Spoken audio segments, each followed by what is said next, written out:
তাই আমরা আমার নবী আগমন করেছেন, আমরা মোহাব্বতে বলি ইয়া নবী সালামুন আলাইকা। আল্লাহকে ফতোয়া দাও না,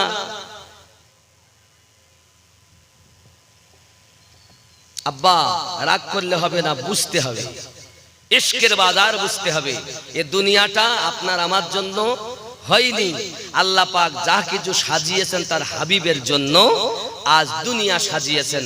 নবী আমাদেরকে যা দিয়েছেন, মা আতাকুমুর রাসূলু ফাখুযুহু, নবী যেটা প্রদান করে সেটা তোমরা গ্রহণ করো,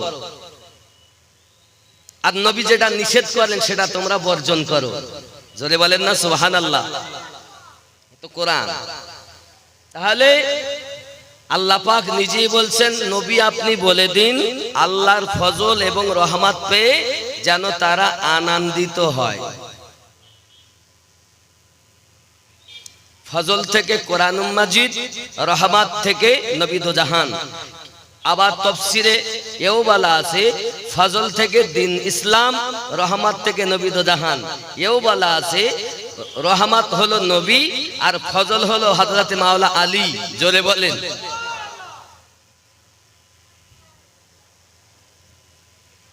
এখন আপনার ইচ্ছা কোনটা নেবেন?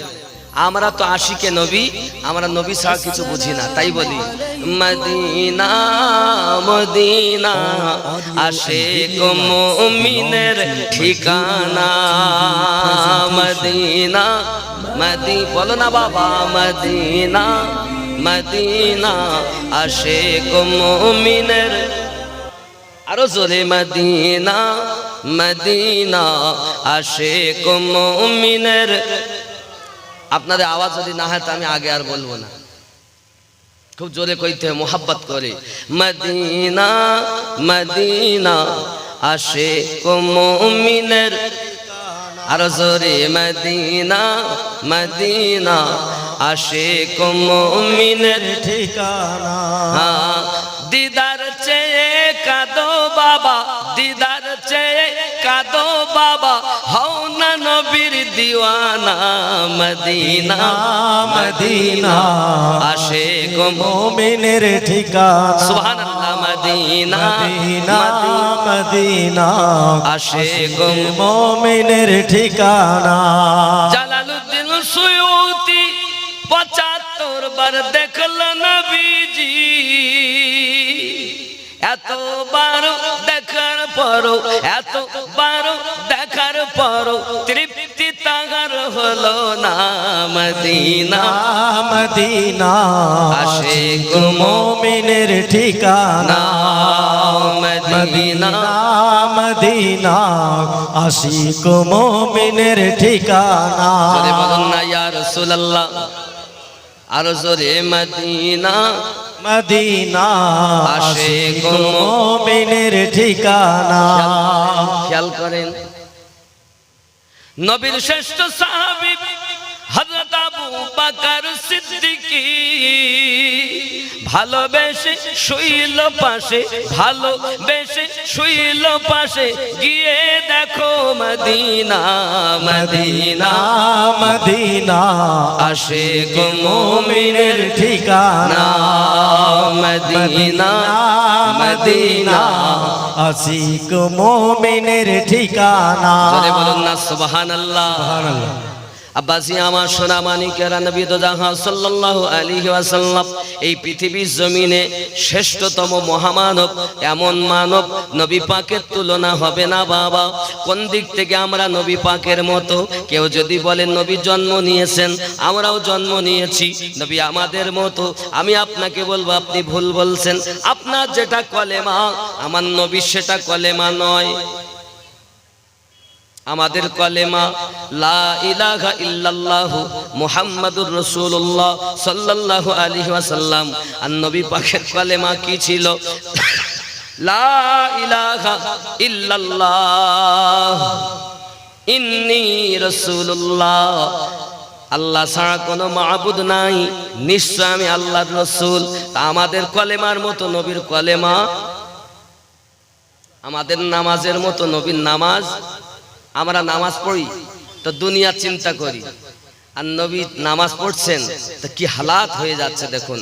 নবী আমার নামাজ পড়ছেন, বারবার আকাশের দিকে তাকালেন, আমরা তাকালে নামাজ হবে বলেন?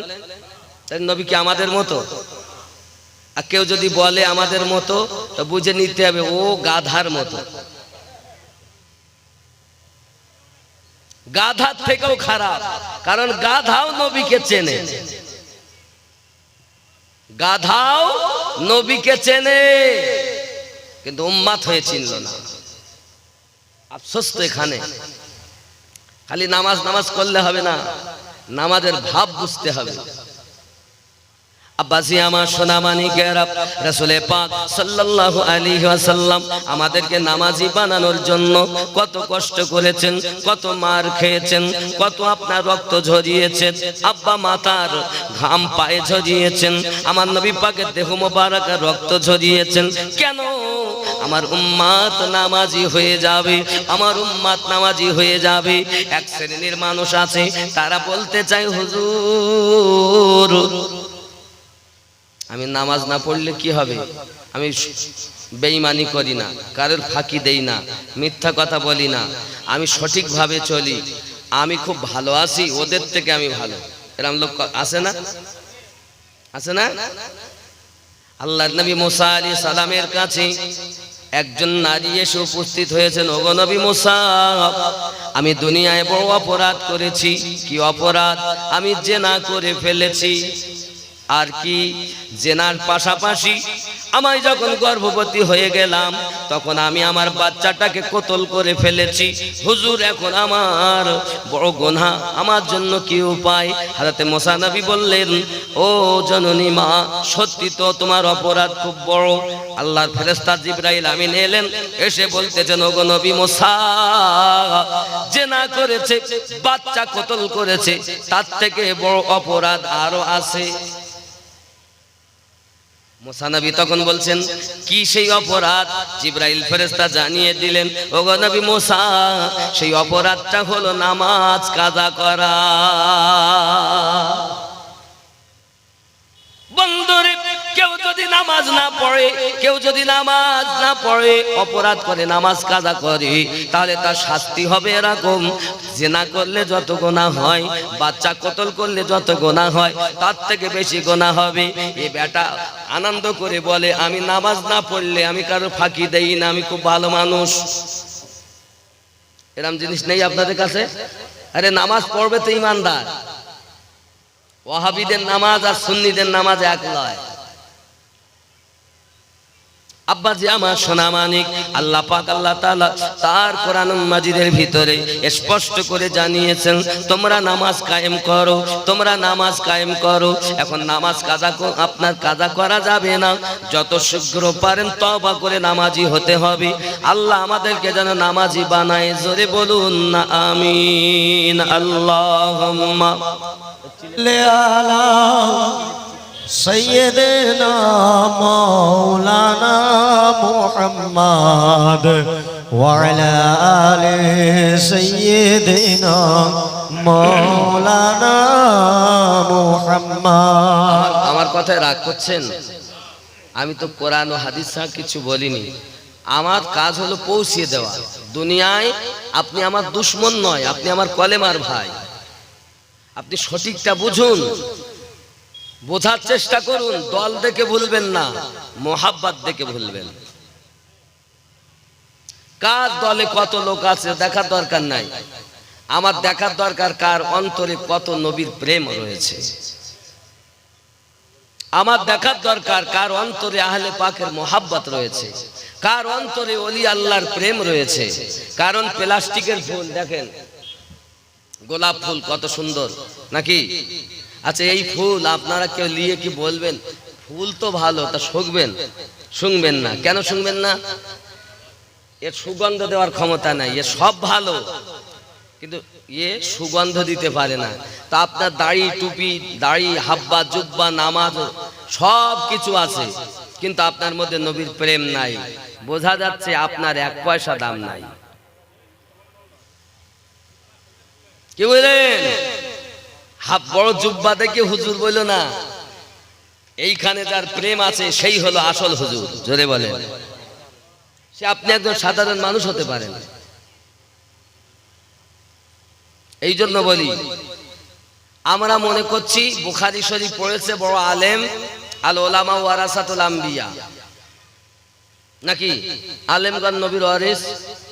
আচ্ছা, আমরা যাদেরকে আলেম ভাবছি এরা কি প্রকৃত আলেম? আপনি কত নেবেন? আলেম চুরি করে, আলেম সুদ খায়, আলেম জেনা করে, মসজিদের ইমাম হয়েছে, এখন বলতেছে ইমাম সাহেব আপনি শুক্রবার নামাজ পড়ে বাড়ি গেলেন, আপনার আসার কথা হলো রবিবারে, তো আপনি আসলেন না। তাতে আমার বিবির শরীর খারাপ, ফলে মাত্র বিবির শরীর খারাপ হয়, মিথ্যা কথা বলবে, আছে না? তাই আলেম কখনো মিথ্যা কথা বলতে পারে? কি গো, আলেম চেনেন? আলেম চেনেন বাবা? আমরা মনে করেছি মেশকাত পড়লো, আবু দাউদ পড়লো, নাসাই পড়লো, মুসলিম শরীফ পড়লো, তিরমিজি পড়লো, বুখারী পড়লো, আমরা নাম দিয়ে দিলাম, আলেম হয়ে গেল। আরে আমার নবী তখন আলেমের কথা বলেছেন যখন বুখারীর জন্ম হয়নি, মুসলিম শরীফ হয়নি, তিরমিজি হয়নি। নবী বলেছেন আল ওলামা ওয়ারাসাতুল আম্বিয়া, আলেম হলো আমার নবীর ওয়ারিস। জোরে বলেন সুবহানাল্লাহ।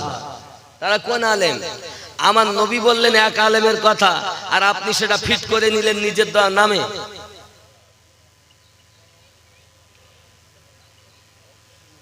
কি গো, নবীর আলেম ওয়ারিস কখনো চোর হতে পারে, মিথ্যাবাদী হতে পারে? ওয়ারিস নবীওয়ালা আল্লাহওয়ালাই হলো নবীর ওয়ারিস। জোরে বলেন।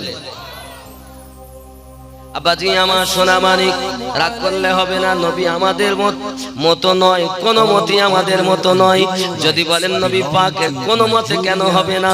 নবী পাকের দুটি হাত, আমারও দুটি হাত, আমার নবীর হাত মোবারক আছে, হাত উঠলে ডুবন্ত সূর্য উদিত হয়। জোরে বলেন। যদি বলেন আমার নবী পাকের আঙ্গুলি মোবারক, আমার নবী পাক আঙ্গুলি উঠালে চাঁদ দ্বিখণ্ডিত হয়ে যায়, নাকি? যদি বলেন থুতু মোবারক, থুতু, আমরা থুতু বাবা, আমরা যদি থুতু ফেলি, আমাদের থুতুর ওপরে কেউ থুতু ফেলবে না। আর আমার নবী পাকের থুতুর বরকত দেখেন, থুতু মোবারকের বরকত দেখেন। জোরে বলেন সুবহানাল্লাহ। আব্বাজি খুব ভালো করে মাথায় রাখুন, আমার নবী পাকের আগমন হয়েছে 12 রবিউল আউয়াল। 12 রবিউল আউয়াল, কেউ বলেছেন 27 রজব, কেউ বলেছেন 8ই রবিউল আউয়াল, কেউ বলেছেন 9ই রবিউল আউয়াল, কেউ বলেছেন 12ই রবিউল আউয়াল। তো 12ই রবিউল আউয়ালটাই হলো বেশি হাদিস বিশারদদের মত। আমাদের নবী 12ই রবিউল আউয়ালে এসেছেন। এটা গীতার মধ্যে আছে, বাইবেলের মধ্যে আছে, পুরাণের মধ্যে আছে, ত্রিপিটকের মধ্যে আছে, জিন্দা বিস্তার মধ্যে আছে। আমার নবী 12 তারিখে আসবে, এটা আছে। শুধু তাই নয়, হাদিস শরীফে জল করতেছে। এ সোনা মানিকেরা আমার, আমাদের নবীর কথা মনীষী ঋষিগণেরা বেদ পুরাণেও লিখে গেছে। জোরে বলুন সুবহান। গীতায় কি আছে? কলকি কলকের 12 তারিখে উষাকালে কলকি অবতার হয়ে পৃথিবীর জমিনে আগমন করবেন যিনি, পিতার নাম বিষ্ণু যশা, মায়ের নাম সুমতি। রাবাহুল গীতা শ্রীকল্কের 12 তারিখ, তার মানে 12ই রবিউল আউয়াল। জোরে বলেন।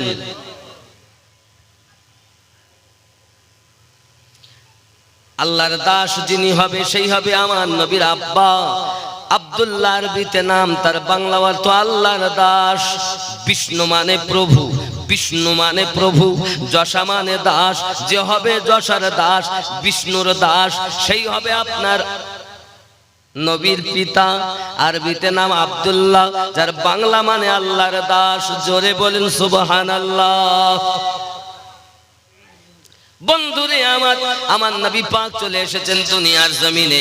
মায়ের নাম সুমতি, সু মানে সুন্দর, মতি মানে মন। হযরতে আমিনা রাদিয়াল্লাহু তাআলা আনহা মানে অর্থ হলো সুন্দর মন। জোরে বলা যাবে না। হযরতে আমিনা রাদিয়াল্লাহু তাআলা আনহা পৃথিবীর জমিনে বড় আনন্দিত হলেন, খুশি হলেন বাবা। এমন সময়তে হালিমাতুস সাদিয়া রাদিয়াল্লাহু তাআলা আনহা আমার নবীজিকে নিতে চলে এসেছেন। হালিমাতুস সাদিয়ার বাড়ি হলো তায়েবা নগর। আমি নিজে গিয়েছিলাম তায়েবা নগর দেখে এসেছি বাবাজি। আমার নবী পাক যেখানে আপনার খেলাধুলা করেছেন ওই জায়গার নিশানা মিটিয়ে দিয়েছে, শুধু কয়েকটা রড রয়েছে, ফাঁকা জায়গা আমি দেখে এসেছি বাবা। হালিমাতুস সাদিয়া রাদিয়াল্লাহু তাআলা যেখানে ঘর ছিল, যে ঘরে আমার নবী আপনার ঘোরাফেরা করেছেন, এখন কয়েকটা পাথর দিয়ে ঘেরা আছে। না দেখে বলতে না, দেখা কথা বলতেছি। ও আমার সোনামানিক, তয়বা নগরে আমি গেলাম, দেখলাম আমার হযরতে হালিমাতুস সাদিয়া রাদিয়াল্লাহু তাআলা আনহা আমার নবীজিকে আপনার কিনা নিয়ে যাবে, মনে ওখান থেকে আপনার কিনা সংবাদ পেয়ে আসতেছে। নিশিরাতে উনি শুয়ে আছেন, স্বপ্ন দেখতেছেন, উনি ঘুরে বেড়াচ্ছেন। এমন সময়তে আপনার কিনা দেখা গেল আলো আর আলো, পিপাসায় অস্থির হয়ে গেছেন তিনি। হঠাৎ আপনার কিনা পাহাড়ি ঝর্ণার পানি আপনার আসতেছে, ওই ঝর্ণার পানি নিয়ে আপনার কিনা উনি পান করতে যাবেন। হঠাৎ পিছন দেখতে একটা হাত এসে পানিটাকে ফেলে দিয়েছে। কে গো তুমি? আমি পিপাসিত, পানি পান করব।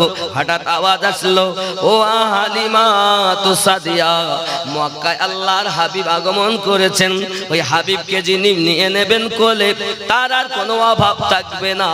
পানি যদি পান করতে দিতাম তাহলে ওই বাচ্চাকে তুমি পেতে না, পানি পান করতে দেইনি মানে ওই বাচ্চা তুমি লালন পালন করতে দায়িত্ব পাবে। জোরে বলেন সুবহানাল্লাহ। যেহেতু নবীর দিবস, এজন্য নবীর কথা একটু বলছি, বলবো আমি নাকি? দলিল বললে সবাই শুনতে চায় না, কি বুঝলেন? দলিল বললে কেউ শুনতে চায় না, আর সবাই ভালো লাগে না। কিন্তু ওদের আবার যে যাকে ভালোবাসে তার হুজুর বললে আবার খুব ভালো লাগে। চলুন আমি নবী পাকের ঘটনা বলছি, শুনুন। আব্বাজি আমার সোনামানিক হালিমাতুস সাদিয়া রাদিয়াল্লাহু তাআলা আনহা স্বপ্ন যখন ভেঙে গেল, ওনার স্বামীকে ডাক দিয়ে বললেন, স্বামী আমার। স্বামীর নাম হলো হযরত হারিস। কি নাম? হারিস। হারিসকে ডাক দিলেন, ওগো আমার স্বামী, আমি আপনাকে বলি চলেন মক্কা নগরে যাব। তায়েবা থেকে আপনার কিনা মক্কা অনেক দূরের রাস্তা বাবা। আমাদের ওখানে ওরা নিয়েছিল, ভাড়া নিয়েছিল। এমনিতে জানেন যে আমাদের ছাড়া আমি হিসাবে যখন গিয়েছি তখন 25 টাকা করে পেয়েছি। আমাদের 1 টাকার, ওদের 1 টাকার আমাদের 25 টাকা, এই হিসাবে গেছে। কথা বুঝেছেন? তাহলে 1200 ওদের টাকা নিয়েছে, তাহলে আমাদের টাকা কত হবে? আর 12কে 25 দিয়ে গুণ করে দেখুন কত হয়। আমরা 5 জন গিয়েছিলাম, আমার সন্তান, আমার স্ত্রী, আমার শ্বশুর আর আমার শাশুড়ি। একটা গাড়ি আলাদা করে, কারণ ওইখানে সব গাড়ি যায় না, দূর থেকে ঘুরিয়ে নিয়ে আসে, বলে ও জায়গায় যাওয়া যাবে, নিশানাই তো রাখিনি। তো গিয়েছিলাম আব্বাজি আমার। এখন আমি বুঝাতে চাই, হযরত হালিমাতুস সাদিয়া রাদিয়াল্লাহু তাআলা আনহা তয়বা নগর থেকে তার স্বামীকে বলেন মক্কায় যাব। কি কারণে যাবে? হালিমাতুস সাদিয়া মক্কা নগরে যাওয়ার কথা যখন প্রকাশ করলেন, হযরত হারিস বললেন, বিবি, আমাদের ঘরে যে উটনিটা আছে এ হলো দুর্বল, এর পা হলো ন্যাংরা। এক কাজ করুন স্বামী, আপনি ওই উটের লাগাম ধরে ধরে টানবেন, আর আমি পিছনে যাব, পিছনে এমনি করে উটকে টানতে টানতে নিয়ে যাব। আর যখন ওই উটনিটা আপনার কিনা আসার সময় আমরা চলে আসব, দুই তরফে উঠতে কষ্ট হবে না, একদিকে কষ্ট হবে। যাওয়ার সময় আমরা হেঁটে হেঁটে যাব, আসার সময় বাচ্চাকে নিয়ে আসবো। জোরে বলেন। আব্বাজি আমার খুব ভালো করে বোঝেন, হযরতে হালিমা তো সাদিয়া রাদিয়াল্লাহু তাআলা আনহা তার স্বামীকে নিয়ে তয়বা নগর থেকে আসতেছে। বাবা পাহাড়ি এলাকা, কত উঁচাই তার পথ, উঁচা পার হয়ে এখন তো রোড হয়েছে। হালিমা তো সাদিয়া রাদিয়াল্লাহু তাআলা আনহা উনি চলে আসছেন বড় কষ্ট করে। হে সোনা মানিক আমার, হযরতে হারিস আর হযরতে হালিমা তো সাদিয়া রাদিয়াল্লাহু তাআলা আনহা যখন আমার নবী পাকের বাড়ির সন্নিকটে চলে এসেছে বন্ধু, এমন কি প্রায় নিকটতম, ঠিক সেই সময় উটনি শুয়ে পড়েছে জমিনে আর ওঠে না। হারিস বলে, ওগো আমার বিবি, আমি দেখি উটনি ওঠে কিনা, চেষ্টা করো। আর 4 হাত পা ছেড়ে দিয়েছে, উঠছে না। হালিমা তো সাদিয়া নিজে একা চলে গেলেন, যাইয়া দেখেন হযরতে আব্দুল মুতাল্লিব দরজার বাইরে বসে আছেন। জোরে বলুন না সুবহানাল্লাহ। গিয়ে বলছেন, বাপজি শুনেছি নাকি আপনাদের ঘরে একটা সন্তান জন্ম নিয়েছে, তা আমাকে যদি লালন পালন করতে দিতেন তা আমি বড় ধন্য হতাম। হযরত আব্দুল মুতাল্লিব রাদিয়াল্লাহু তাআলা আনহু হালিমা তো সাদিয়াকে তো চেনেন না, তো রোগা পাতলা কমজোর, গায়ে জ্বর। হালিমা তার দেখে চোখ বন্ধ করে নিয়েছেন। কত ভালো ভালো মহিলারা এলো, হিষ্টপুষ্ট সুন্দর, তাদেরকে দিলাম না, আমার এই নাতির প্রতি এত মায়া, আর এই মেয়েটাকে দেব। উনি কিছু বললেন না, চুপ করে আছেন। বাপজি কিছু বলছেন না যে, দয়া করে বলেন না, দেন না। উনি উত্তর দিচ্ছেন, তোমার বাড়ি কোথায়? আমার বাড়ি তয়বা নগর। নাম কি? হালিমা তো সাদিয়া। স্বামীর নাম কি? হযরতে হারিস। কি আছে তোমার? তা আমার তো কিছুই নাই, তবে আমি ওকে সুন্দর করে লালন পালন করতে পারবো। কয়েকটা বকরি আমার আছে, আর আমাদের একটা বড়সড় বাড়ি আছে ছোট, এখানেই আমরা থাকি। উনি আবার চোখটা বন্ধ করে নিলেন, কথাই বলছেন। আরে কিছুই নাই, গরিব মানুষ, খাওয়া হয় না ঠিক মতো, তার বাড়িতে আমি আমার কি করে দেই? আমার মুহাম্মদ সাল্লাল্লাহু আলাইহি ওয়াসাল্লামকে দেব না। কারণ নবীর জন্মের কথা বলতে গেলে অনেক সময় লাগবে, যে ওদিকে আমি যাইনি, এখান থেকে শুরু করেছি। এমন সময় হযরত আব্দুল মুতাল্লিব রাদিয়াল্লাহু তাআলা আনহু কিছুই বলছেন না। বাবুজি দয়া করে ফিরাবেন না, বলুন না আমাকে দিবেন কি না। যখন বারবার অনুরোধ করছেন, কোন রকম কষ্ট হতে দেব না, আমার সন্তানের থেকে বেশি মোহাব্বত করব, একবার আমাকে দেন। জোরে বলুন। হালিমা তো চমকাবেই সিতারা, কারণ স্বপ্নেই দেখেছে। জোরে বলেন। উনি হ্যাঁ বললেন, আর হ্যাঁ যখন বলেছেন তখন আপনার কি না চলে গেছেন ভিতরে। আর ভিতরে যাওয়ার পরেই আমার নবী পাক শোয়ানো আছে, আর শোয়ানো হালাতে দেখে হালিমা তো সাদিয়া রাদিয়াল্লাহু তাআলা না দেখেন পূর্ণিমা চাঁদের থেকে নবী সুন্দর, পুরো দেহতে যেন চাঁদের মতো ঝিলমিল ঝিলমিল করতেছে। আনন্দিত হলেন, আনন্দিতা হলেন। বোন আমেনা, আমার বড় শখ, বাচ্চাটা আমায় দাও, আমি তাকে লালন পালন করব, আমি তাকে লালন পালন করে আমার নিজের স্তনের দুধ পান করিয়ে লালন পালন করব।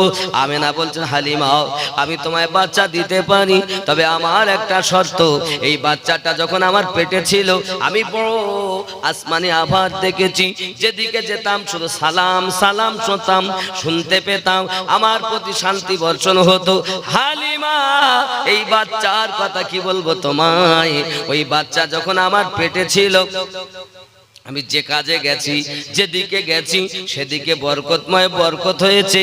ও হালিমা আমার বাচ্চা যেন কোনো রকম কষ্ট দেবে না, কারণ এই বাচ্চা হলো এতিম বাচ্চা, দুনিয়ায় আসার আগে দুনিয়া থেকে তার আব্বা ইন্তেকাল করে গেছেন। ওগো আমার হালিমা, আমার কলেজার টুকরা সন্তান, তুমি জানো না এই সন্তান তোমার কাছে আমি দিতে পারি 2 বছরের জন্য দায়িত্ব নিয়ে। হালিমা তো সাদিয়া রাদিয়াল্লাহু তাআলা আনহা আমার নবীজিকে যখন কোলে নিয়েছেন, হালিমা বলে আমার পুরো দেহটা ঠান্ডা হয়ে গেছে। রাস্তায় আসা যত কষ্ট, সমস্ত কষ্ট আমি হালিমা ভুলে গেছি, সমস্ত কষ্ট আমি ভুলে গেছি, আমার কোনো কষ্ট ছিল না। হে যুবক আমার সোনা মানিকেরা, এ কথা যখন উনি বলেছেন, আব্বা আমার পুরো দেহ ঠান্ডা হয়ে গেছে, আর বারবার লামান নবীজিকে চুমা খাচ্ছেন আর নিয়ে এগিয়ে যাচ্ছেন। আব্দুল মুত্তালিব অনেক কিছু বোঝালেন, এখানে বেশ অনেকটা ঘটনা আছে, যাই হোক আগিয়ে যাই। হযরতে হালিমাতুস সাদিয়া রাদিয়াল্লাহু তাআলা নবীজিকে নিয়ে আপনার আগিয়ে যাচ্ছেন। এমন সময়তে হারেস দেখে উটনি আর ওঠে না। এমন সময় হালিমাতুস সাদিয়া যখন ওখানে পৌঁছালেন, হারেস নিজেই বলছে, তুমি কে গো? কেন চিনতে পারছেন না? আমি হালিমা বলছি। না, আমার হালিমা তো এমন না, আমার হালিমা তো আজ কয়েকদিন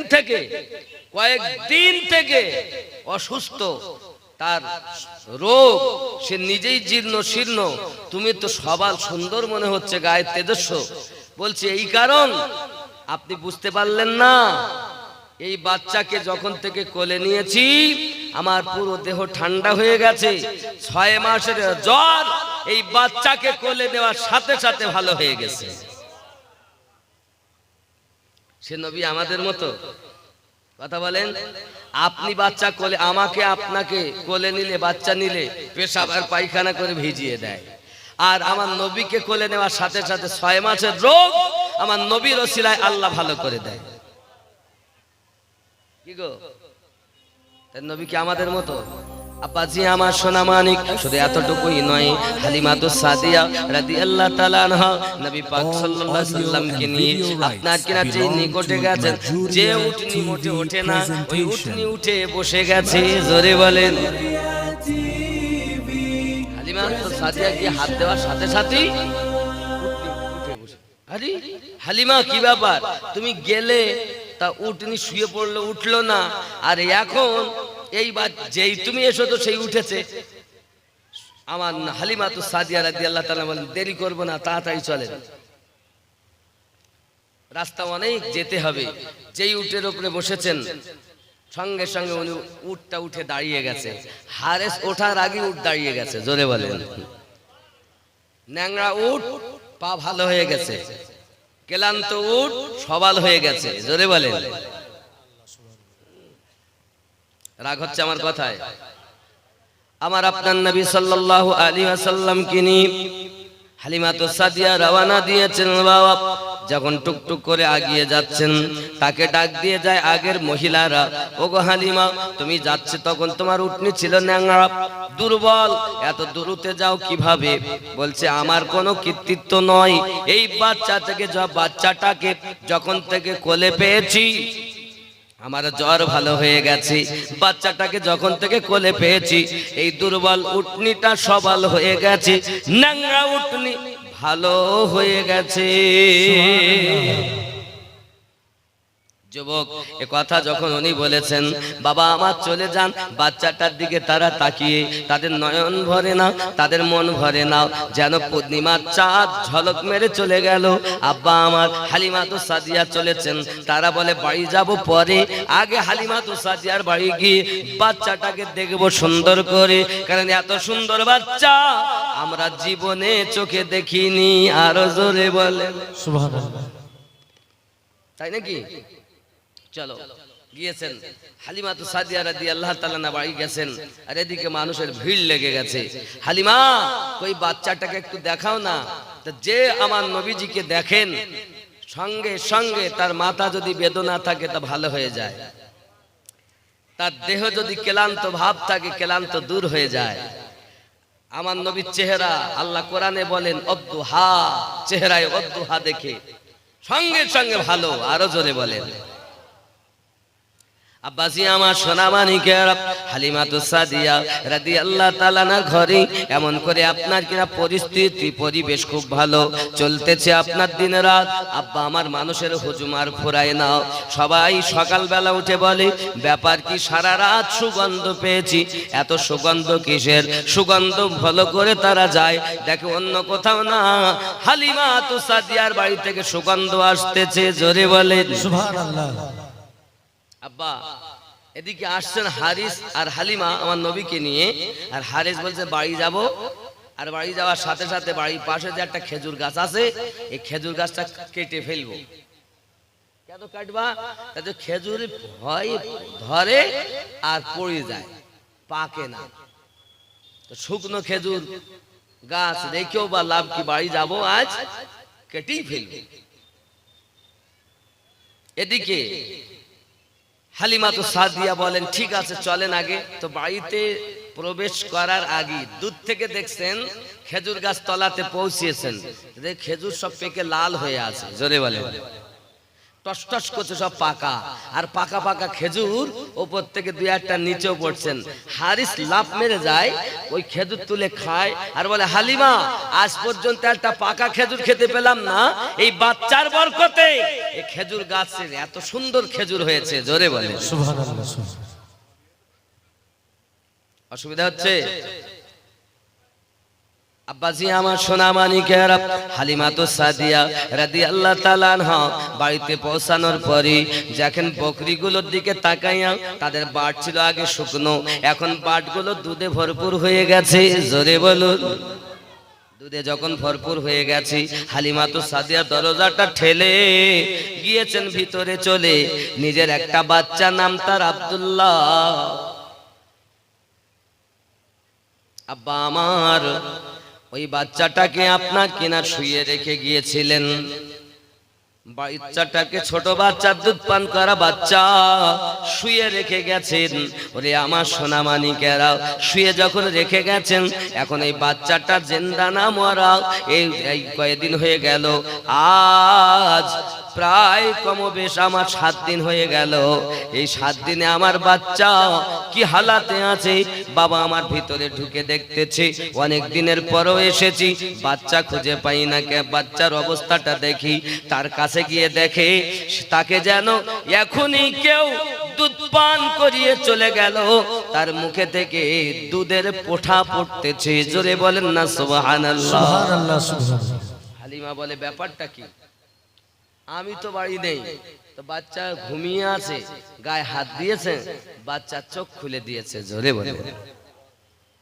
পাশের বাড়িতে বলে গিয়েছিলেন হালিমা যে আপনারা একটু খেয়াল রাখবেন, আমি বাচ্চা রেখে যাচ্ছি, আমার ছোট বাচ্চাটাকে খেয়াল রাখবেন। সবাই বলে ঠিক আছে।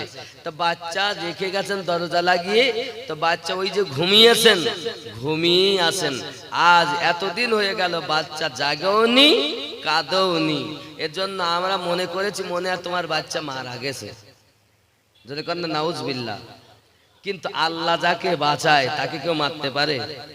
হালিমা তো সাদিয়া রাদিয়াল্লাহু তাআলা আনহা আমার নবীজিকে যখন কোলে নিয়েছিলেন, এক স্তনের দুধ পান করিয়েছেন। আমার নবী এক স্তন পান করেন, আর একটা রেখে দিয়েছেন। আমার নবী বলেন হালিমা তো সাদিয়া রাদিয়াল্লাহু তাআলা আনহাকে দুধ যখন পান করছেন না, বারবার বাম দিকে লাগান। নবী মুখ ফিরিয়ে নেন, বাবার ডান দিকে লাগান। নবী আপনার টানতে শুরু করেছেন। দেখবেন আমার আম্মা জানেরাও বাচ্চাদেরকে বেশি আপনার বাম স্তনে দুধ পান করায়, কারণ বাম স্তনে একটু দুধের পরিমাণ আল্লাহ বেশি দিয়ে থাকেন, ডান স্তনে একটু কম থাকে।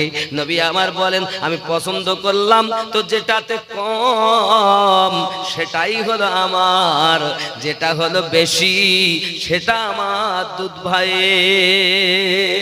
সুবহানাল্লাহ। হালিমা বলেন এই জন্য আমি দেখতাম যখন মুস্তাফা এই দিকে দুধ পান করতো, এখান থেকে দুধ আমার টপকি পড়তো। আমার আল্লাহ হালিমা তো সাদিয়ার স্তনের দুধ মক্কা নগর থেকে আল্লাহর কুদরতি ভাবে হালিমার বাচ্চার গলায়, হালিমার বাচ্চার গালে পৌঁছিয়ে দিতেন, জোরে বলে আল্লাহ পারে না? আব্বা আব্বাজি আমার সোনা মানিক হালিমা তো সাদিয়া রাদিয়াল্লাহু তাআলা আনহা বড় আনন্দিত হলেন, বড় খুশি হলেন। বাবাজি আমার শুধু তাই নয়, হালিমা তো সাদিয়া আমার নবীজিকে শুইয়ে দিয়েছেন। কি হালাত দেখুন, আমার নবী পাক পূর্ণিমার চাঁদের সঙ্গে খেলা করতেছেন, জোরে বলেন। রাতের বেলা পূর্ণিমার চাঁদ হযরত আব্বাস রাদিয়াল্লাহু তাআলা বর্ণনা করেন, আমি দেখি যখন ভিতরে যাই আমি দেখতে পাই আকাশের চাঁদ, আর নবী যেদিকে উংলি মুবারক করে ওই দিকে চাঁদ ঝুঁকে যায়। বাবা আমার বুঝে আসে না, আমরা যদি উংলি দেই মানুষ আমাদের প্রতি রাগ করে বলবে, এই তুই আঙুল দেখাই কথা কইস না, বলে না তুই কথা বল মানবো, কিন্তু আঙুল দেখাচ্ছিস কাকে? আর আমার নবীর আঙুলি উঠেছে তো চাঁদ ঝুঁকে যাচ্ছে। জোরে বলেন। তুমি আঙুল দেখালে মারতে আসবে, আর নবী আঙুল দেখালে চাঁদ দু টুকরো হয়ে যাবে। তুমি নবীর পাকের আঙুলি মোবারকার তুলনা করো, এদিকে পুরা বডি দেহ তুলনা করছো, নবী আমাদের মতো, নাউজুবিল্লাহ। ওগো আমার যুবক সোনামানিকেরাও, আল্লাহর হাবিব সাল্লাল্লাহু আলাইহি ওয়াসাল্লাম শুধু এতটুকুই নয় বাবা, এমন সময় জিজ্ঞাসা করেন, ওগো আমার ভাতিজা মুহাম্মদ। হযরত আব্বাস রাদিয়াল্লাহু তাআলা বলেন, ভাতিজা মুহাম্মদ সাল্লাল্লাহু আলাইহি ওয়াসাল্লাম একবার কি বলবেন, কি কারণে পূর্ণিমার চাঁদ ডাইনে বামে ঝুঁকে যায় আর দুলতে থাকে? আমি তো বুঝি না। নবী আমার বলেন, চাচাজি আল্লাহ পাক আল্লাহ তাআলা পূর্ণিমার চাঁদকে আমি নবীর জন্য খেলনা বানিয়েছে। সুবহানাল্লাহ। এজন্য তো গজলে বলা, শিশু নবী শুয়ে শুয়ে আকাশে তাকায়, জান্নাতেরি হুর গেলে মান সালাম জানায়। জোরে বলেন সুবহানাল্লাহ, সুবহানাল্লাহ। শিশু নবী শুয়ে শুয়ে আকাশে তাকায়, জান্নাতেরি হুর গেলে মান সালাম জানায়। নবীর এক ইশারায় গাছ এসে সালাম জানায়, আসমানেরই চাঁদ যাহার খেলনা, মাগো তোমার লালের নাই তুলনা। নারে তাকবীর, নারে রিসালাত। রাসূলুল্লাহ। আমার নবীর তুলনা হবে? বন্ধুরে আমার, শুধু এতটুকুই নয়, হালিমাতুস সাদিয়া রাদিয়াল্লাহু তাআলা আনহা দেখতেছেন কতই না বাড়িতে বরকত বাবা, বরকত আর বরকত, কোনো অভাব নাই। দিন দিয়ে যায় বরকতে আরো ভরে যায়। এ যুবক আমার, একদিন অবস্থা দেখেন বাবা, হালিমাতুস সাদিয়া রাদিয়াল্লাহু তাআলা আনহা হালাত দেখুন বাবা আমার। উনি রুটি বেলতেছেন, রুটি তৈরি করতেছেন, তাওয়াতে দিয়েছেন, তাওয়াতে বাবা আমার তাওয়াতে দিয়ে এসেছেন রুটি। আপনাকে যেখানে রুটি ছাকা হয় ওই হালাতে হালিমাতুস সাদিয়া রাদিয়াল্লাহু তাআলা আনহা দেখতেছেন আপনার কিনা মুস্তাফা মুজতাবা মুরতাজা আকাশের চাঁদের সঙ্গে আপনার কিনা খেলা করতেছেন। হারিস বাড়িতে এসেছেন, আসার পরে বলে, বিবি রে আমি দেখি আকাশের চাঁদ এরকম দোলাদলি করে, ব্যাপারটা তো বুঝলাম না। হালিমাতুস সাদিয়া বলেন, ওগো স্বামী, এটাই তো এই ছোট্ট বাচ্চার বরকত, আকাশের চাঁদ পর্যন্ত খেলো না। সুবহানাল্লাহ। বাজি আমার সোনা মানিকেরাও, হালিমাতুস সাদিয়া রাদিয়াল্লাহু তাআলা হঠাৎ মনে পড়ে গেল, আমি তো তাওয়ার উপরে রুটি দিয়ে এসেছি, পুড়িয়ে গেছে মনে হয় এত সময়, আটা বেলে তাওয়ার উপরে দিয়ে এসেছে, দেখতে অনেকক্ষণ হয়ে গেছে, তো সে এত সময় পুড়িয়ে শেষ। যাইয়া দেখে যেমন রেখেছিলেন তেমন হয়ে আছে। কারণ আমার নবীর প্রেমে যারা বিভোর হয় আল্লাহ পাক তাদের কোনো ক্ষতি করে না। সুবহানাল্লাহ। যুবকরে আমার, আটা রুটি পর্যন্ত জ্বলে না, যেমন তেমন হয়ে আছে। আমার নবীকে যারা চিনল না তারা পৃথিবীর জমিনে আপনার কিনা বড় হতভাগা হয়ে গেল। এর জন্য অনুরোধ করব বাবা, নবীকে চেনো, নবীকে মানো, নবীকে ধরো, নবী পেলেই আল্লাহ পাওয়া যায়। তাই তো আমি বলেছি পৃথিবীর জমিনে নবী ছাড়া খোদা পাবি না রে দিওয়ানা, আল্লাহর নবী ছাড়া খোদা পাবি না। জোরে বলেন Video rights আগে belong to যাও Nigeria আল্লাহর TV নবীর presentation. দারে গোলাম হও নত শিরে নবী দিবেন আল্লাহর ঠিকানা রে দিওয়ানা আল্লাহর নবী ছাড়া খোদা পাবি না নবী ছাড়া খোদা পাবি না রে দিওয়ানা আল্লাহর নবী ছাড়া খোদা পাবি না দুনিয়া চায় খোদা কে রাজি খোদা চায় নবী কে রাজি আল্লাহ সুবহানাল্লাহ দুনিয়া চায় খোদা কে রাজি খোদা চায় নবী কে রাজি এ ভেদে তত্ত্ব বোঝা যাবে না রে দিওয়ানা আল্লাহর নবী ছাড়া খোদা পাবি না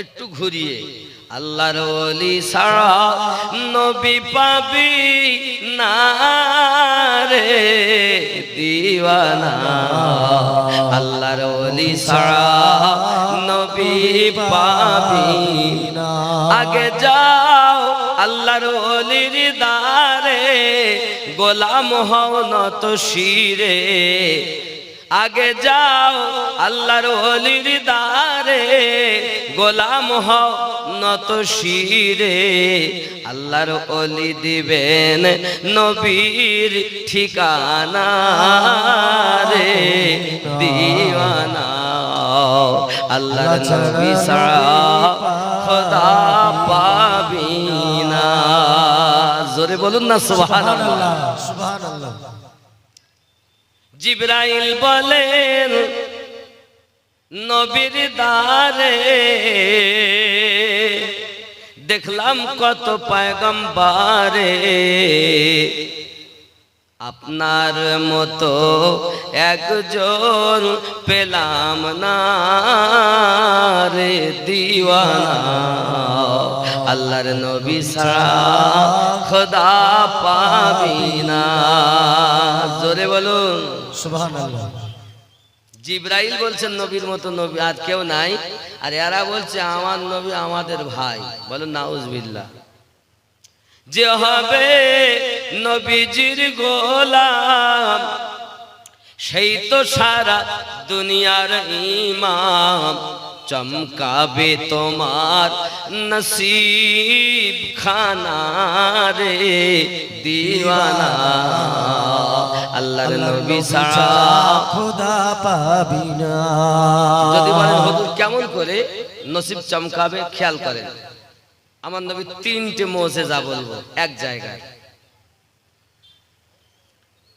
আল্লাহর হাবিব সাল্লাল্লাহু আলাইহি ওয়াসাল্লাম জিহাদের মাঠে হযরত জাবের রাদিয়াল্লাহু তাআলা আনহু গেলেন নবীজিকে দেখেন আমার নবী পাক সাল্লাল্লাহু আলাইহি ওয়াসাল্লামের পেট আর পিঠ সমান যুবক তুমি জানো না আমার নবীর ঘরে 1 মাস 2 মাস 3 মাস পর্যন্ত চুলা জ্বলিনি রে বাবা যদিও কিছু খাবার জোগাড় করি আপনার কিনা রান্না করেছে বাবা কাফেরের রাজাইয়া আপনার বকরির লিদ গুলোকে বাবা বকরির লাদি বলেন বকরির কি বলেন লাদি বলেন বকরির যে পায়খানা কি বলেন লাদি বলেন তো বকরির লাদিগুলো পাত্রতে ভরে দেয় বাবা যেন তাদের খাবারগুলো নষ্ট হয়ে যায় নবী আমার হাত তুলে বলেন আল্লাহ আমার উম্মত চিনতে পারিনি তাদের তৌফিক দাও তারা যেন আমি নবীকে চিনতে পারি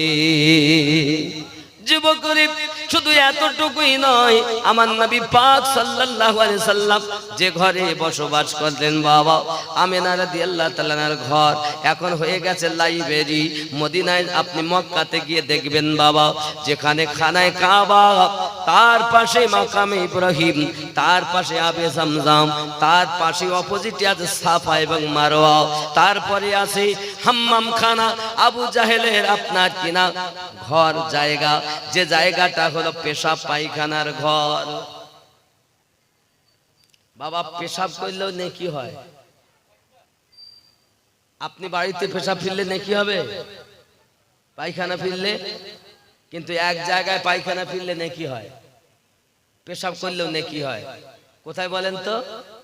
আবু জাহেলের বাড়ি। জোরে বলেন না সুবহানাল্লাহ। আগো একদম গোদা বাংলায় বলে হাগলে নেকি পাওয়া যাবে, মুতলে নেকি পাওয়া যাবে। আর একটু শুদ্ধ করে বললে পায়খানা করলে নেকি পাবো, পেশাব করলেও নেকি পাবো। কে দিবেন? আল্লাহ। কেন? তার হাবিবের সঙ্গে শত্রুতা করেছে আবু জাহেল। তার বাড়িটা পুরো হাম্মাম খানায় ভর্তি। হাম্মাম খানা মানে পায়খানা এবং পেশাবের জায়গাকে হাম্মাম খানা বলা হয়। এজন্য ওই হাম্মাম খানার পরেই আমার নবী পাকের বাড়ি। এখন সেটা হলুদ মতো রং করা লাইব্রেরি। এটাই হলো আমার নবী পাকের জন্ম ঘর। দুনিয়ার জমিনে আমার নবী ওখানেই থাকতেন। রাসূলে পাক সাল্লাল্লাহু আলাইহি ওয়াসাল্লাম ওইখানে আগমন করেছেন। জোরে বলেন সুবহানাল্লাহ। আমি চোখে দেখে এসেছি, চোখে দেখা কথা বলছি। যুবক, সাফা আর মারওয়া ঠিক কাবার নিকটে সাফা পাহাড়টা দেখবেন, একদম সাফা পাহাড়টা একটু উঁচুতে আর মারওয়াটা একদম সমান হয়ে আছে। অল্প একটু পাথরের নিশানা রেখে দিয়েছে ঘেরাও করে, সেটা হলো মারওয়া। ওখানে ছুটতে 7 চক্কর। এক উমরা করতে গেলে কষ্ট দেখেন, 7 বার খানায় কাবা তওয়াফ, মাকামে ইব্রাহিম সম্মুখে রেখে, কাবা সম্মুখে রেখে 2 রাকাত নামাজ। মাকামে ইব্রাহিমের দিকেই নামাজ পড়তে হবে। কথা বুঝতে পারেননি? মানে ইব্রাহিম নবীর কদমের দিকে ফিরে নামাজ পড়তে হবে। জোরে বলুন ও বাবা। এরপরে জমজম পানি পান করতে হবে। তারপরে সাফা আর মারওয়া 7 বার চক্কর দেওয়ার পরে নাড়া হতে হবে। মহিলা হলে চুলের অল্প পরিমাণ কেটে দেবে, আর পুরুষ হলে পুরো নাড়া করে ফেলবে। একটা উমরা হবে। জোরে বলেন। কম কষ্ট? কম কষ্ট? কাবা তওয়াফ করা, 7 বার চক্কর লাগানো অত সহজ না। সাফা মারওয়া ছোটা অত সহজ না বাবা। যদি হজের মৌসুমে যান, হজ যদি 3 দিন আপনার কিনা হয়, এই আপনার কিনা 9, 10, 11, 12, 13 যে 5 দিন আমরা তাকবীরে তাশরীফ পড়ি, খেয়াল করবেন আপনি যদি হজের সময় যান তো আপনার অন্তত একটা উমরা করতে সকালে গেলে রাত হয়ে যায়, এত ভিড়। তার এবার আপনি একটা উমরা করেছেন, মনে করছেন আমি আর একটা উমরা করব, তো এবার আপনাকে যেতে মসজিদে আয়েশা। মসজিদে আয়েশা ওখান থেকে 5 টাকা করে ভাড়া, ওখানকার 5 টাকা। তাহলে আমাদের কত? 125 টাকা। 5 কিলোমিটারের মতন রাস্তা মাত্র, বেশি না, 5 থেকে 7 কিলোমিটার হবে, 125 টাকা। কথা বুঝেছেন? মানে আমার এখন কম বেশি হতে পারে, কেউ 20 টাকা দেয়, কেউ 22 টাকা দেয়, কেউ 24 টাকা দেয়, কিন্তু আমি যখন গেছি তখন ওই হিসাব ছিল। যুবক আমার, মসজিদে আয়েশায় গিয়ে আবার ওমরার নিয়ত করে নামাজ পড়তে হবে। আর বিশেষ করে একটা থান নিচে পড়তে হবে কাফন, আর একটা ওপরে পড়তে হবে, আর ওপরে ওটা মাথায় দিয়ে নামাজ পড়তে হবে 2 রাকাত। নামাজ পড়ে সালাম ফিরিয়ে বাম হাত দিয়ে কাপড়টা ফেলে দিতে হবে। আর আপনার খালি জবানে থাকবে লাব্বাইক আল্লাহুম্মা লাব্বাইক লা শারীকা লাকা লাব্বাইক ইন্নাল হামদা ওয়ান নি'মাতা লাকা ওয়াল মুলক লা শারীকা লাক। জোরে বলেন সুবহানাল্লাহ। এটা হলো এ মুখে থাকবে। ওখান থেকে আপনি আসবেন, আর মাথায় কিছু দেওয়া যাবে না। মাথায় যদি আপনি টুপি দেন তো টুপি দিলে আপনার গুনাহ হবে। যত সময় উমরা কমপ্লিট না হবে তত সময় মাথায় কিছু দেওয়া যাবে না। জোরে বলেন না সুবহানাল্লাহ। এ বাবা খুব কষ্ট। আপনি মনে করছেন সহজ, খুব কষ্ট। আমি এই পায়ে সাফা এবং মারওয়া পাহাড় হেঁটে উঠেছি 5000 ফুটেরও উপরে বেশি। আমার নবী যখন হিজরত করে মক্কা থেকে মদিনায় যান, সেদিন কি কষ্ট করে নবী উঠেছেন আমি অনুভব করেছি। যাকে গারে সুর বলে বাবা, যেখানে নবী আশ্রয় নিয়েছিলেন, কবুতরের ডিম পেড়ে দিয়েছিল, মাকড় সাথে জাল পেতে দিয়েছিল, আর কবুতর ডিম দিয়ে বাচ্চা তা দিচ্ছিল, সেখানেই আমার নবী এবং আবু বকর রাদিয়াল্লাহু তাআলা আশ্রয় নিয়েছিলেন। জোরে বলেন সুবহানাল্লাহ। আপনি যদি মনে করেন মক্কা আর মদিনাকে দলিল করব, তা আপনার পিঠের চামড়া একটাও থাকবে না। এসে ওখানকার জিনিস এখানে দলিল করা যাবে না। যদি বলেন কেন? মক্কা নগরে মহিলা এবং পুরুষ একসঙ্গে, আর মদিনাতে মহিলা আলাদা পুরুষ আলাদা। আর ওখানে তাকবীর হয় কেমন জানেন? আমাদের মসজিদে তাকবীর হয় কবার? আল্লাহু আকবার 4 বার, আশহাদু আল্লা ইলাহা ইল্লাল্লাহ 2 বার, আশহাদু আন্না মুহাম্মাদার রাসূলুল্লাহ 2 বার, হাইয়া আলাস সালাহ 2 বার, হাইয়া আলাল ফালাহ 1 বার, এই 2 বার, কদ কামাতিস সালাহ 2 বার, আল্লাহু আকবার লা ইলাহা ইল্লাল্লাহ, তাকবীর। এই তো নাকি? আর ওখানে আল্লাহু আকবার 2 বার, আশহাদু আল্লা ইলাহা ইল্লাল্লাহ 1 বার, আশহাদু আন্না মুহাম্মাদার রাসূলুল্লাহ সাল্লাল্লাহু আলাইহি 1 বার, হাইয়া আলাস সালাহ 1 বার, হাইয়া আলাল ফালাহ 1 বার, কদ কামাতিস সালাহ 2 বার, আল্লাহু আকবার লা ইলাহা ইল্লাল্লাহ। আচ্ছা, এরকম যদি আপনার মসজিদে তাকবীর দেয়, তাকে আর মসজিদে রাখবেন না মারবেন?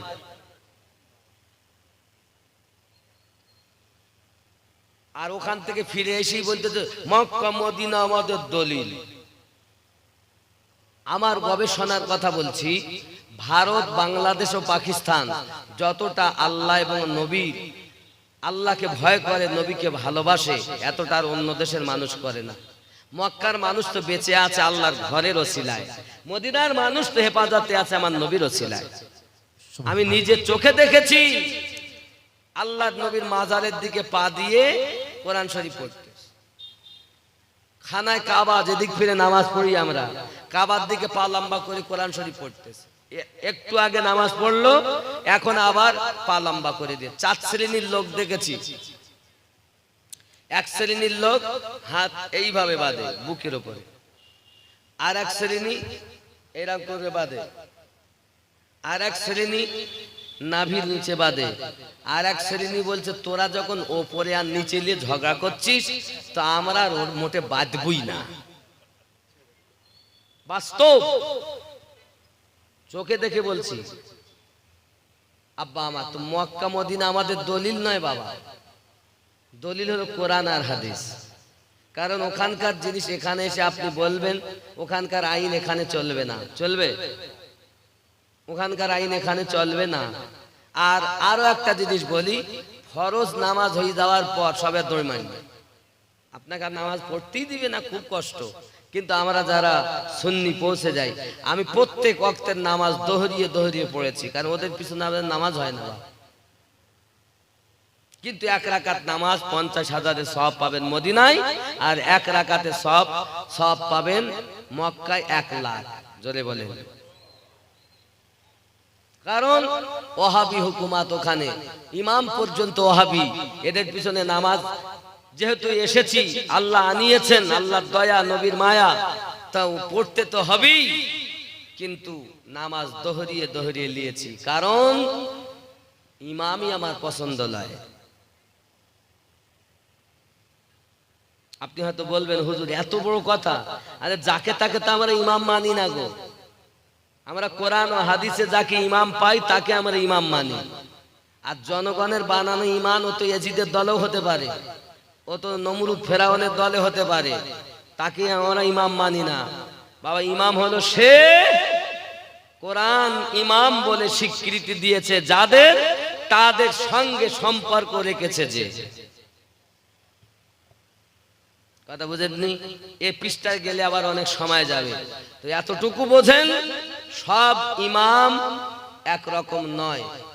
73টা দল যখন, 73 প্রকারের ইমাম আছে নাকি? কথা বলেন না কেন? 73টা দল যেমন 73 প্রকারের ইমাম আছে, 73 প্রকারের মৌলবি, হাফেজ, কারি, মুফতি, মুহাদ্দিস আছে, কিন্তু এক দল মাত্র জান্নাতে যাবে। আর সেই দলটা কোন দল? নবী এবং সাহাবীর দল, যেটা জান্নাতি দল সেটা। দেখবেন আরো একটা কথা বলে দেই ভিতরে, আমি জীবনের দিকে আগাবো, যে কথা বলছিলাম আরো একটা ভিতরের কথা বলি। দুনিয়ায় এরা করতে করতে এমন ভাবে আমাদেরকে শেষ করে দিয়েছে, আমরা বক্তা যারা রাখিনি। নবী পাক বললেন, আমি তোমাদের কাছে দুটি জিনিস রেখে যাচ্ছি, এক কোরআন শরীফ আর এক আহলে বায়াত। অপর জায়গায় বলেছেন, আমি কোরআন শরীফ আর আমার সুন্নাহ। কথা বুঝেছেন? আমি নবী, আমার আহলে পাক রেখে যাচ্ছি। এক শ্রেণীর লোক কোরআন ধরেছে, আহলে পাক ছেড়ে দিয়েছে, আবার কেউ আহলে পাক ধরেছে তো কোরআন ছেড়ে দিয়েছে। কথা বুঝেছেন? যত গন্ডগোল। কেন তুমি বক্তা, মানুষকে এক করতে পারো না? তা যে হবে কেমন করে? প্রথম থেকে গন্ডগোল। তবে জেনে রাখুন, আমরা আহলে সুন্নাত ওয়াল জামাতের মানুষ, আমরা আল্লাহ ও নবীর পাগল, আহলে পাকের পাগল, সাহাবায়ে কেরামদের পাগল, আর তাদেরকে অনুসরণ করে যারা ওলি আল্লাহ হয়েছে, আমরা হলাম তাদের পাগল। জোরে বলেন। আব্বাজি আমার সোনা মানিকেরা, হযরতে জাবের রাদিয়াল্লাহু তাআলা আনহু বাড়িতে আমার নবী পাকের কাছে পৌঁছালেন, আর আপনার কিনা হালাত দেখে জিহাদের মাঠ থেকে বাড়ি ফিরে এসেছে। বিবি, খাবার কিছু আছে নাকি বলো না বাড়ি। বিবি ডাক দিয়ে বলে, স্বামী আমার, বাড়ি মাত্র ছোট্ট একটা বকরি আছে, ছোট একটা বকরি। তা আপনি এক কাজ করেন, নবীজিকে, আবু বকর রাদিয়াল্লাহু তাআলা আনহুকে আর ওমর রাদিয়াল্লাহু তাআলা আনহু, তিনজনকে দাওয়াত দিয়ে আসেন। 6 মাস বয়স বাচ্চাটা বকরি আমি জবাই করে দেই, আর জবাই করে আমি দিয়ে যাচ্ছি, তুমি রান্না করো। তিনজনকে দাওয়াত দিতে হবে। কয়জনকে? কে কে? নবী আর দুইজন সাথী, যাদেরকে নিয়ে এখনো নবী শুয়ে আছেন। জোরে বল। আব্বাজি আমার সোনা মানিকেরা, জাবের রাদিয়াল্লাহু তাআলা বকরি জবাই করেছে, চললেন নবীজিকে দাওয়াত দেওয়ার জন্য। এখন কানে কানে গিয়ে বলছেন, হুজুর আমার বাড়িতে দাওয়াত, আবু বকর রাদিয়াল্লাহু তাআলা আনহু, ওমর রাদিয়াল্লাহু তাআলা আনহু আর আপনি, তিনজনের দাওয়াত আমার বাড়ি। আমার আপনার নবী পাক সাল্লাল্লাহু আলাইহি সাল্লাম এই কথা যখন শুনেছেন, ওই জিহাদের মাঠে 1500 সাহাবী সকলকে ডাক দিয়ে বললেন, ওগো আমার সাহাবায়ে কেরাম রিদওয়ানুল্লাহি তাআলা আলাইহিম আজমাইন, জাবের আমাদেরকে দাওয়াত করতেছেন, চলেন সবাই দাওয়াতে যাব। আচ্ছা বলেন, আমাদেরকে আজ ভাই দাওয়াত করে এনেছেন নাকি? না, দাওয়াতে তো আমরা এসেছি।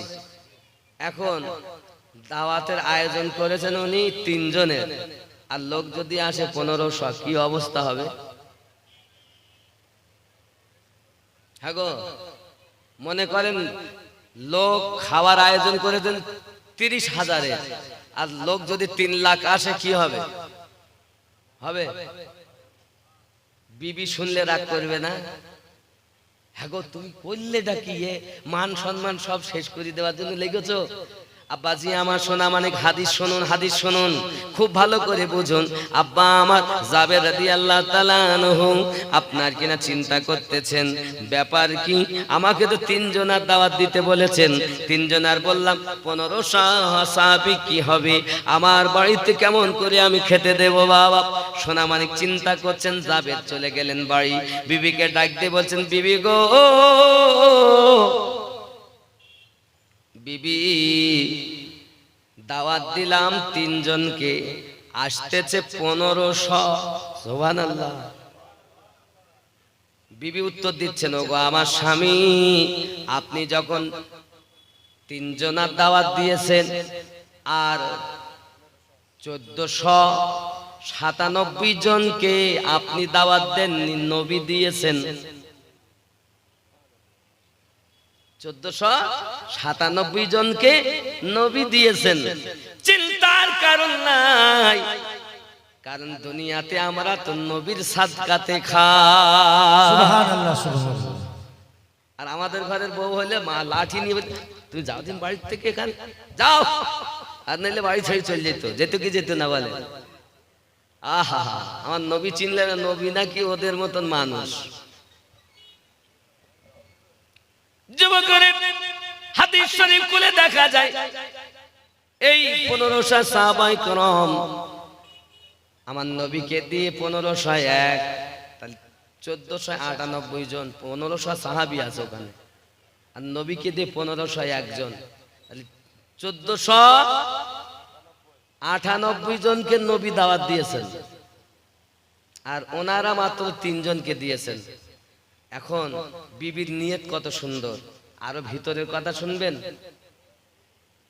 নবী পাক সাল্লাল্লাহু আলাইহি সাল্লাম বলছেন, ওগো আমার জাবের, আমি যত সময় না যাব যেন গোস্তের হাড়ি নিচে নামাবে না, তো চুলার উপরই রেখে দেবে, আটা যেন গুলবে না, আটা রুটি যেন ভাঙবে না, আমি নবী নিজেই গিয়া টুকরা করব। জোরে বলুন সুবহানাল্লাহ।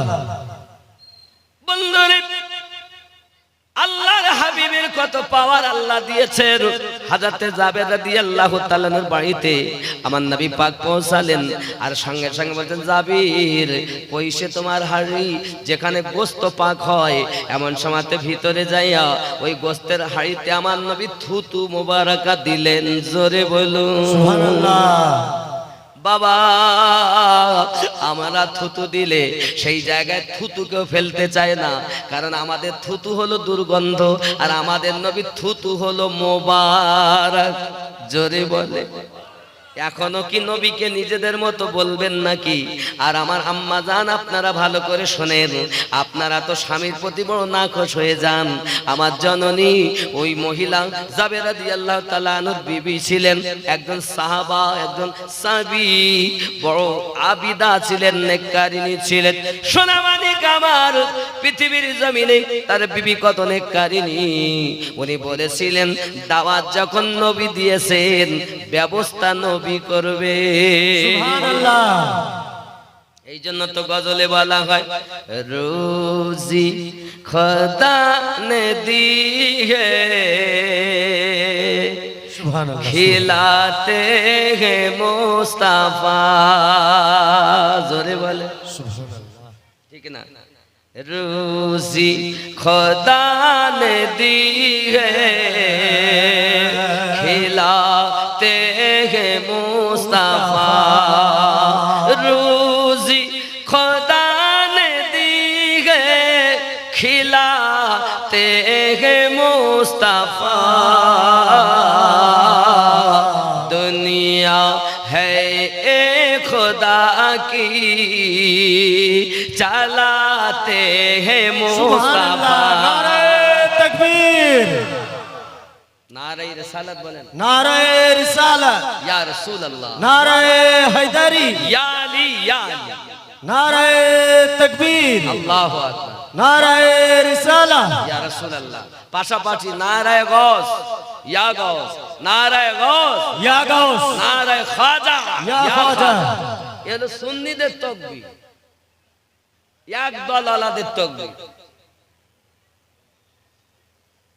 কি করব বলেন আব্বাজি আমার? এই তাকবীরের দিকে যদি যাই তো আবার আলাদা পৃষ্ঠা, যে আমার পরে পরে হযরতুল আল্লাহ মাওলানা আলী আজগার সাহেব কেবলা দামাত বরকাতুল আলী আছেন, উনি ইনশাআল্লাহ তাআলা খুলে খুলে বলবেন। আমি ঘটনাটা আপনাদের কাছে পরিষ্কার করে বলি, বলবো নাকি?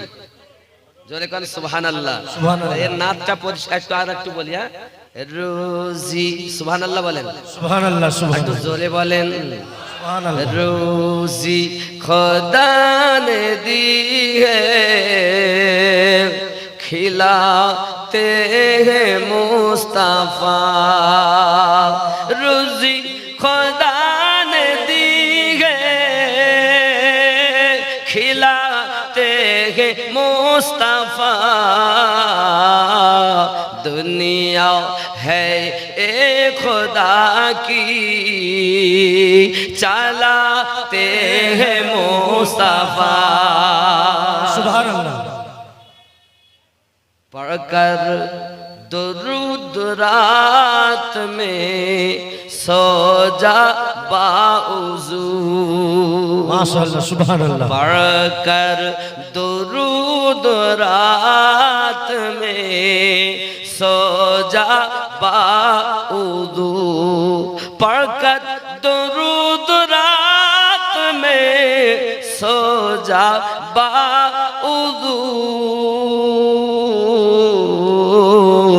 मैंने सुना है ख्वाब में आते हैं मुस्तफा सुभान अल्लाह सुभान अल्लाह रोजी खुदा ने दी है खिलाते हैं मुस्तफा जोरे बोले রুজি কে দেয় রুজি কে দেয় আর খাওয়ায় কে মুস্তাফার ওসিলায় আমরা রুজি খাই জোরে বলে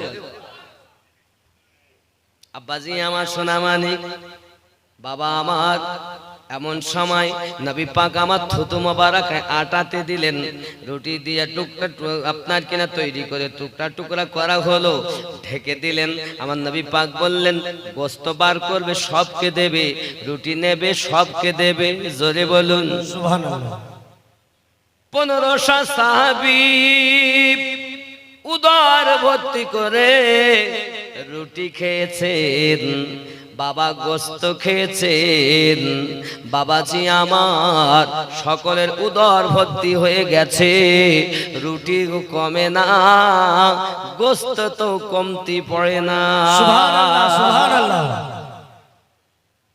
এবার নবী পাক খাবেন সুবহানাল্লাহ বলে স্বামীকে ডাক দিয়ে স্ত্রী বলছে ওগো আমার স্বামী যাবে আপনি আমার নবীকে নিয়ে এবার খেয়ে নেন আমার নবীর জন্য সঙ্গে সঙ্গে খানা তৈরি করা হয় আমার নবী পাককে রেডি করে দেওয়া হয় নবী পাক আমার বলেন ওগো যাবে আমি খাবো তবে তোমার দুটো বেটা ছিল ওই বেটা দুটো না নিয়ে আমি খাবো না যুবকরে এ কথা যখন আমার নবী বলেছেন সঙ্গে সঙ্গে জাবের রাদিয়াল্লাহু তাআলা বলেন বিবি গো বাচ্চা দুটো কথায় সঙ্গে সঙ্গে বিবি বলছেন স্বামী বাচ্চা দুটো ঘুমিয়ে গেছে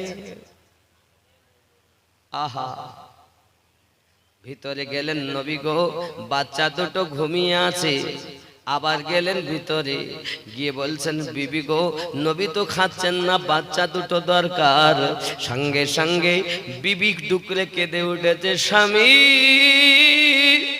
আপনি বকরি জবাই করেছেন এই বকরি জবাই করা আপনার বাচ্চা দুটো দেখেছে দেখার পরে ছোট ভাই বড় ভাইকে জিজ্ঞাসা করে বড় ভাইকে বলে ভাই আব্বা কেমন করে বকরি জবাই করলো তখন বড় ভাই বলে ছোট ভাই এসো আমি তোমায় দেখাচ্ছি কেমন করে জবাই করেছে এমন সমাতে আপনার কিনা ছোট ভাইয়ের গলায় বড় ভাই ছুরি চালাইয়া দেয় আব্বা আমার ছোট বেটা বকরির মতো জবাই হয়ে যায় মা জননী এ হালাত দেখে যেই কিনা ছুটে যায় বাচ্চা প্রাণের ভয়ে পালায় সেও পড়ে মারা যায় ওগো আমার স্বামী আমি চিন্তা করলাম আমি ভাবনা চিন্তা করলাম আমার বাচ্চা দুটো তো মারা গিয়েছে এখন আমার নবীও আমার বাড়িতে দাওয়াত গ্রহণ করে নিয়েছে আমি কেমন করে মরা বাচ্চা গুলোকে নিয়ে কাঁদবো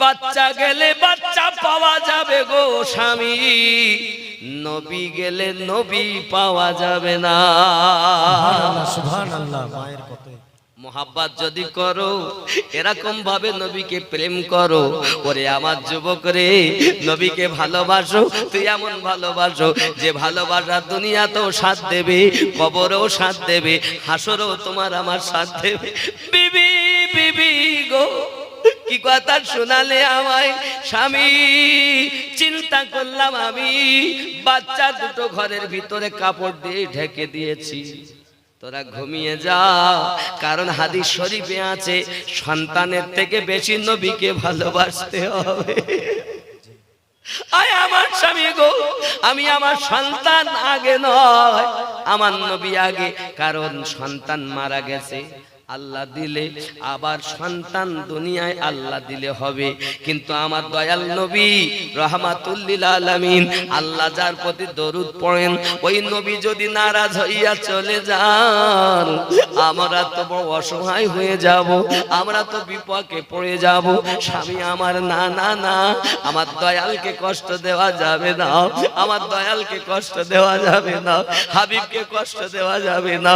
তাই আমি বিবি মরা বাচ্চা দুটিকে সইয়ে রেখে আমার দয়ালের আগমনের আনন্দে রান্না করেছি, সুন্দর করে রান্না করেছি। স্বামী আমার কোনো দুঃখ নাই, কারণ আমার নবী আমার বাড়িতে আছে।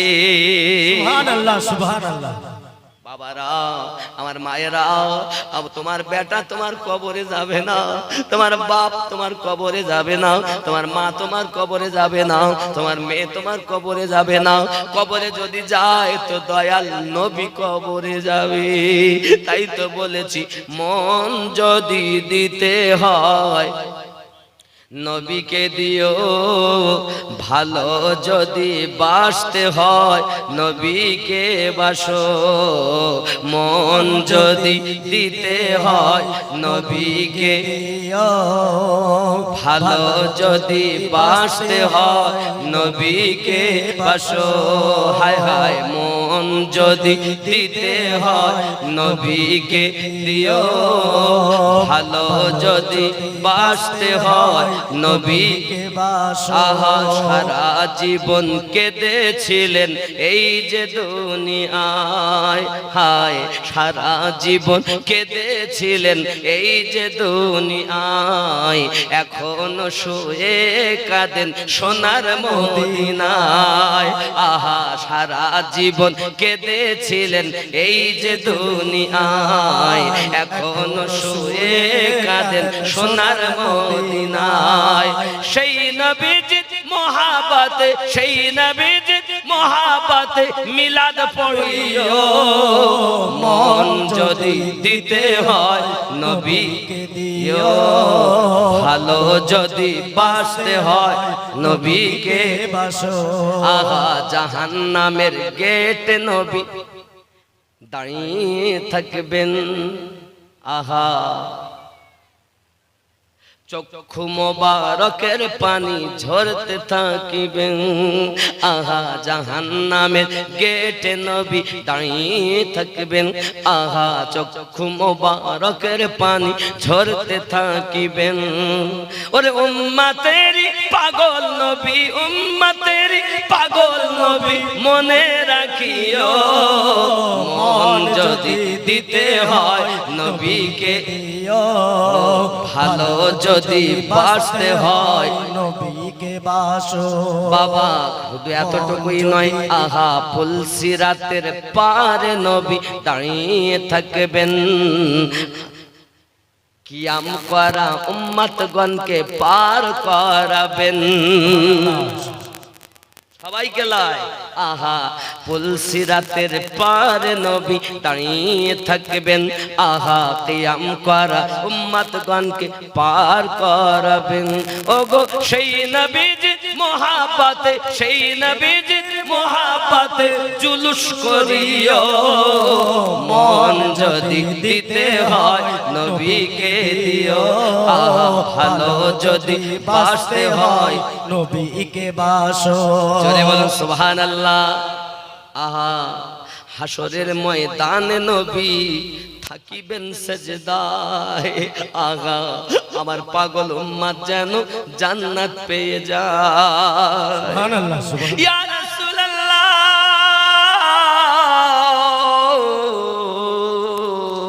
সাইয়্যিদি ইয়া হাবিবাল্লাহ।